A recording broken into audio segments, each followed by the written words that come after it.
नमस्कार दोस्तों, मैं सौरभ आप सभी का साइंस सर्फेस चैनल पर स्वागत करता हूं। आज की वीडियो उन सभी बच्चों के लिए बहुत ही इन्फॉर्मेटिव होने वाली है जो बच्चे 12th क्लास में हैं और अपने कंपार्टमेंट एग्जाम के लिए प्रिपरेशन करना चाहते हैं। उन सही बच्चों से मैं कहना चाहूंगा कि साइंस सर्फेस कोचिंग सेंटर की तरफ से आप लोग के लिए अब मैथ्स का सिलेबस आप लोग के लिए 2 वीक के अंदर कवर अप करवा दिया जाएगा। तो आप सबसे यही रिक्वेस्ट है कि चैनल पर बने रहें और वीडियो थोड़ा लंबी हो सकती है ताकि आपको डिटेल में चीजें समझाई जा सके, क्योंकि कई बारी चीजें जो हैं वो टू द पॉइंट ना पूछ करके बीच में से पूछ लिया जाता है। तो आप वीडियो को अंत तक देखिएगा ताकि आपको चीजें स्टेप बाय स्टेप क्लियर हो सके। उससे पहले कहना चाहूंगा, चैनल पर नए हैं तो प्लीज चैनल को सब्सक्राइब कर लो ताकि इसी प्रकार का अपडेट और इन्फॉर्मेटिव वीडियो सबसे पहले आप तक पहुंचे और आप उसका फायदा उठा सको। तो दोस्तों, मैट्रिक्स की बात करते हैं। मैट्रिक्स क्या है? मैट्रिक्स का मतलब होता है कोई भी रो और कॉलम का अरेंजमेंट। जी हाँ दोस्तों, यानी जो रो, इसे हम लोग रो कहते हैं और इसे हम लोग कॉलम कहते हैं। जब रो और कॉलम को अगर हम मिक्स कर देते हैं और रो और कॉलम का जो अरेंजमेंट होता है दैट इज कॉल्ड मैट्रिक्स। ठीक है दोस्तों, तो ज्यादा डिटेल में तो नहीं बात करेंगे, छोटा छोटा सा कॉन्सेप्ट लेकर के मैं आपको जो है सीधा क्वेश्चन के ऊपर लेकर के चलूंगा, क्योंकि डिटेल में यहाँ पर बताने बैठे तो फिर आपको दोबारा कोर्स करवाना पड़ेगा। एक चैप्टर करवाने में ही आपको जो है 2 वीक लग जाएगा। तो इसलिए हम लोग जो है पूरा सिलेबस खत्म करना चाहते हैं, तो मैं जल्दी से बता करके आपको क्वेश्चन की तरफ मूव ऑन करना चाहूंगा।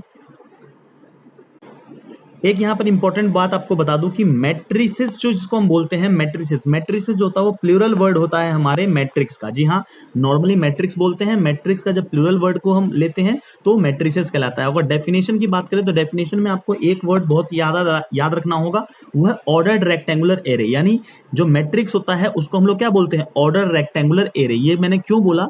क्योंकि ये वर्ड आपको जो है एज इट इज कितने बार जो है एग्जाम में 1 नंबर में देखने को मिल जाएगा। चलिए दोस्तों, आगे बात करते हैं आपके क्वेश्चंस की तरफ।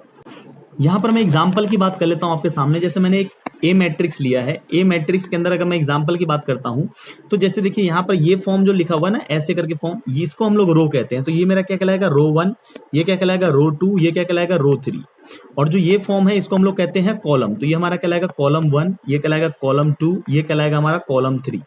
ठीक है दोस्तों, तो इस तरीके से इसको हम लोग पढ़ते हैं। और जो ये मैट्रिक्स है वो क्या है? अपने आप में कॉम्बिनेशन है। किस चीज का? देखिए आप लोग क्या दिख रहा है कि रो और कॉलम का कॉम्बिनेशन है। बिना रो और कॉलम के मैट्रिक्स कभी भी पॉसिबल नहीं है। ओके दोस्तों, आगे बात कर लेते हैं आपके साथ। ये ऑर्डर ऑफ मैट्रिक्स क्या होता है, कि कितने बार आपसे पूछ देगा ऑर्डर ऑफ मैट्रिक्स। तो ऑर्डर ऑफ मैट्रिक्स का मतलब होता है कि उसके पास कितने रो हैं और कितने कॉलम हैं। जी हाँ, जैसे ये देखो बी मैट्रिक्स है जिसके अंदर जो है कितने रो दिख रहे हैं? देखिए 1 रो, 2 रो, तो 2 रो हो गए। और कितने कॉलम है? देखिए 1 2 और 3 कॉलम है। तो हम लोग क्या लिखेंगे? 2:3। इसमें जो रो होता है हमेशा ध्यान रखिएगा, रो को पहले लिखा जाता है उसके बाद ही कॉलम लिखा जाता है। तो ये आपका इसका ऑर्डर होता है। तो ऑर्डर ऑफ मैट्रिक्स जो कहते हैं जिसमें रो को पहले फिर उसके बाद कॉलम। और रो कौन सा होता है? जो आपका लेटा हुआ फॉर्म जो दिखाई दे रहा है उसे हम लोग कहते हैं रो, जो खड़े फॉर्म में दिखाई दे रहा है उसको हम लोग कहते हैं कॉलम। चलिए दोस्तों, आगे बात कर लेते हैं थोड़ा सा। नॉर्मल भाषा में अगर मैं बात कर लूं तो address of element, address of element की अगर मैं थोड़ा सा टॉपिक की बात करूं तो इसका मतलब ये होता है कि कोई भी एलिमेंट कहां पर लिखा हुआ है ये हम कैसे पता लगाएं। तो उसके रो और कॉलम से पता लगाते हैं एलिमेंट के। जैसे कि अगर मैं लिख रहा हूं A22, तो इसका मतलब क्या हुआ कि हम सेकंड रो और सेकंड कॉलम में जाना चाहते हैं। तो जब ये हमारा फर्स्ट रो हो गया, मैं सेकंड रो में गया और सेकंड रो के सेकंड कॉलम में, तो ये फर्स्ट कॉलम और सेकंड कॉलम, देखिए सेकंड रो सेकंड कॉलम मिल गया ना मेरे को A22। इसी प्रकार से कोई सा भी आपका एलिमेंट हो, जैसे मैं A23 की बात करूंगा तो इसमें हमें किस में जाना होगा? सेकंड रो के थर्ड कॉलम में जाना होगा, तब हमें वो एलिमेंट मिल जाएगा। तो ये किसी भी एलिमेंट का अपने आप में ऑर्डर को दिखाता है। चलिए दोस्तों, आगे बात कर लेता हूं। जैसे दोस्तों आपके सामने एक मैंने एग्जांपल दे रखा है A732846। अब मैं आपसे कहूंगा यहां पर कि मुझे फाइंड करके बताओ A22। तो मुझे कमेंट करके बताइए क्या होगा A22 आंसर। जल्दी से कमेंट करके बताइए, फिर मैं आपको आंसर बता रहा हूं। चलिए मैं आपको अब आंसर बताता हूं, आपका कमेंट और आपका आंसर को मैच कर लीजिएगा। A22 क्या है?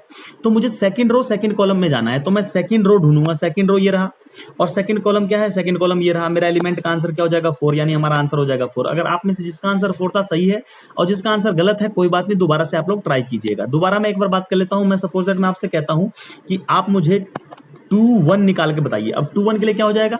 मैंने बोला था ना सबसे पहला जो होता है रो होता है, उसके बाद हम लोग कॉलम देखते हैं। तो रो कौन सा हो जाएगा हमारा? सेकंड रो में। ये लीजिए सेकंड रो में चले गए। कॉलम कौन सा? फर्स्ट। तो ये लीजिए मैं फर्स्ट कॉलम में चला गया, तो मेरे पास क्या आ गया? 8 आ गया। तो मेरा इसका आंसर क्या हो जाएगा? 8 हो जाएगा। समझे? A21 का आंसर क्या हो जाएगा? 8। तो दोस्तों इस प्रकार से आप कोई सा भी जो एलिमेंट है उसको फाइंड आउट कर सकते हो इजीली। चलिए बढ़ते हैं अब आगे। एक बेहतरीन फॉर्मूले की बात कर लेता हूं आपके साथ कि नंबर ऑफ एलिमेंट्स का आपसे फॉर्मूला पूछ लेगा कि नंबर ऑफ एलिमेंट का क्या फॉर्मूला होता है। ध्यान रखिएगा, नंबर ऑफ एलिमेंट का फॉर्मूला होता है number of row into number of column. जी हाँ दोस्तों, जिसको आप m इंटू एन से भी कहते हो। जैसे सपोज दैट अगर मैं बात कर लेता हूं कि अगर मैं यहाँ पर बात करता हूं कि मान लीजिए एक एलिमेंट ये लिखा है, एक एलिमेंट ये लिखा है, एक एलिमेंट ये है, एक एलिमेंट ये है, तो कितने एलिमेंट हो गए? 4। आपने पता कैसे लगाया? तो मैंने आपको फॉर्मूला क्या बताया, रो और कॉलम को मल्टीप्लाई कर दीजिए। कितने रो है? देखिए यहाँ पर 2 रो है और कितने कॉलम है? 2 कॉलम है। तो 2 और 2 को मल्टीप्लाई किया, कितना आया? 4। और एक्चुअली में इसके अंदर एलिमेंट देखेंगे तो वो भी कितने हैं? 4 हैं। तो इस प्रकार से आप नंबर ऑफ एलिमेंट्स का जो है फॉर्मूला को यूज कर सकते हैं। 1 नंबर में क्वेश्चन आता है। चलिए बढ़ते हैं आगे। तो दोस्तों आज की वीडियो को ज्यादा लंबा ना करते हुए आज बेसिक क्लास में यहीं पर एंड करना चाहूंगा। अगली क्लास में इसके ऊपर जो है इंपॉर्टेंट क्वेश्चन करेंगे जो आपके पेपर में लगने के चांसेस है। तो मैं आप लोगों से कहना चाहूंगा, चैनल पर नए हैं तो प्लीज से जाकर के सब्सक्राइब कर लो, साथ बेल आइकन दबा लो ताकि इसी प्रकार का वीडियो सबसे पहले आप तक पहुंचे और आप उसका फायदा उठा सको। दोस्तों मिलते हैं अगले वीडियो में।